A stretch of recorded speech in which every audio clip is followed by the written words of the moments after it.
everybody? It's your boy J Max. Man, that felt so fucking good to say. As I said, if y'all haven't seen my Instagram feeds, the gold digger is back on the road. She's on the road, but she is on and off the road. She's on the road. Anyways, so I picked up the car from the guy, had all the issues resolved as far as my security system and my throttle. Bit of bad news with the ECU.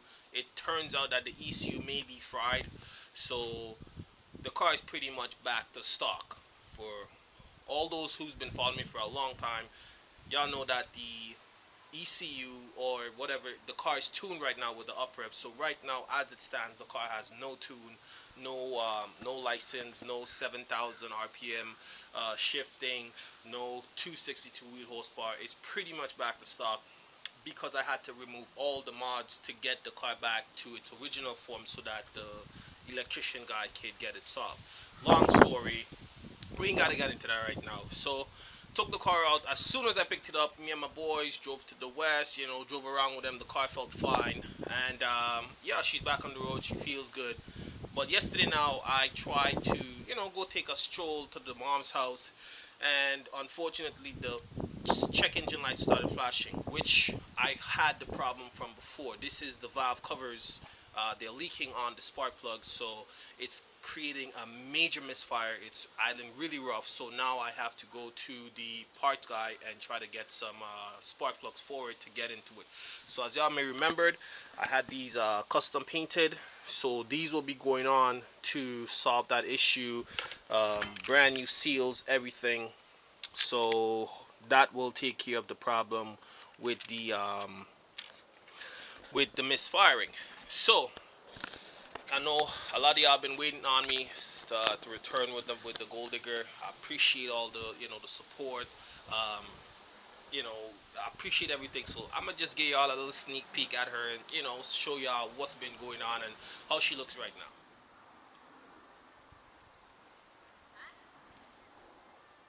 She is in here, ready and willing. She has waited her time. So all I have to do now is get in there and start ripping her apart. So intake comes off, whole upper intake manifold with the elbow comes off. Both valve covers are gonna come off. Spark plugs are gonna be changed and put her back together.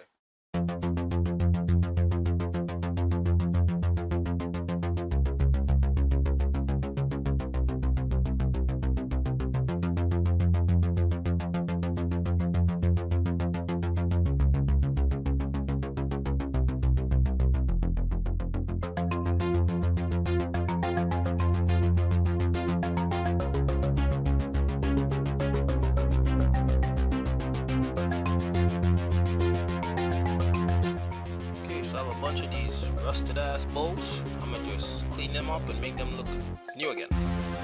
Can't be a do-it-yourself man if you don't have do-it-yourself tools. You gotta have all your tools, right?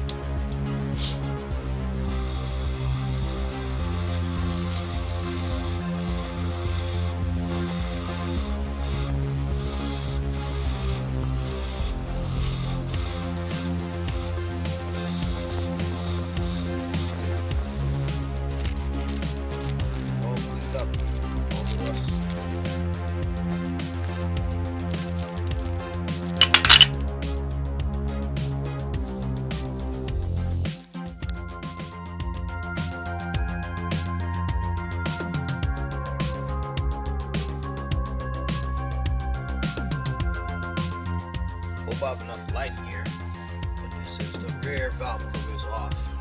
Engine inside is pretty clean though, gotta admit. No gunk build up, nothing. It's pretty clean in there. Well maintained engine. Well maintained motor.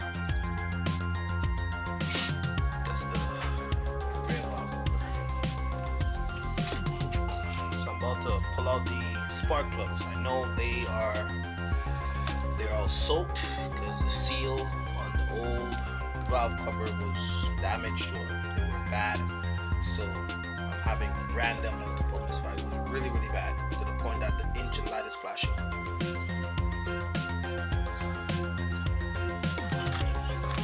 Yep, you gotta go with that. Iridiums.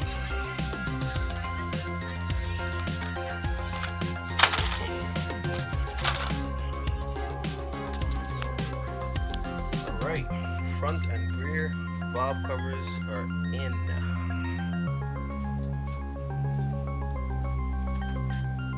New spark plugs, and I'm swapping my ignition coils just to be on the safe side. Just to be on the safe side.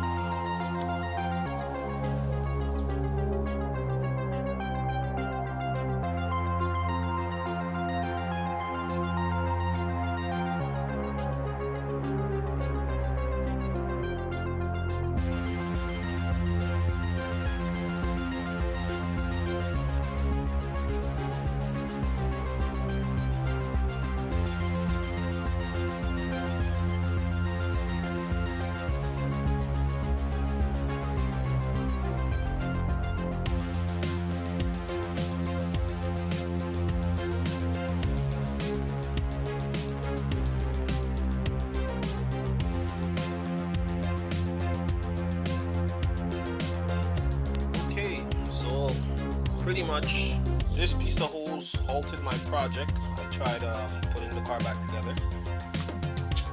The old one I had, it was somewhat dry rot, so as I'm putting it back in, it split.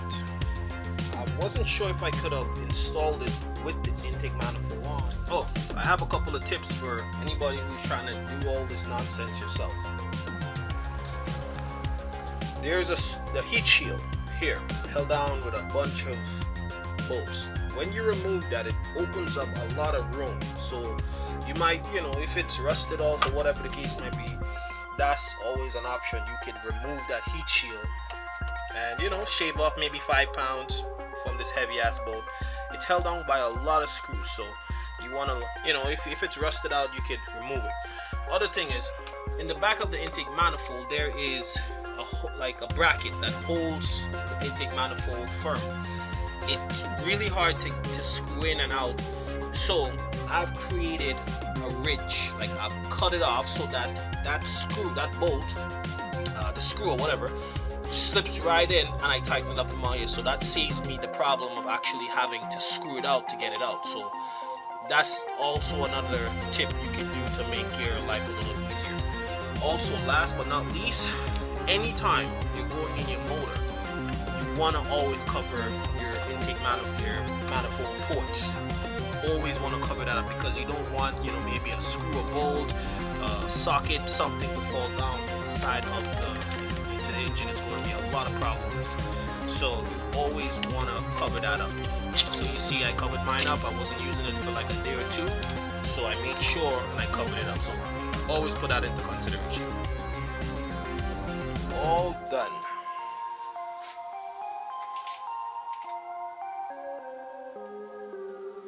Don't need this no more.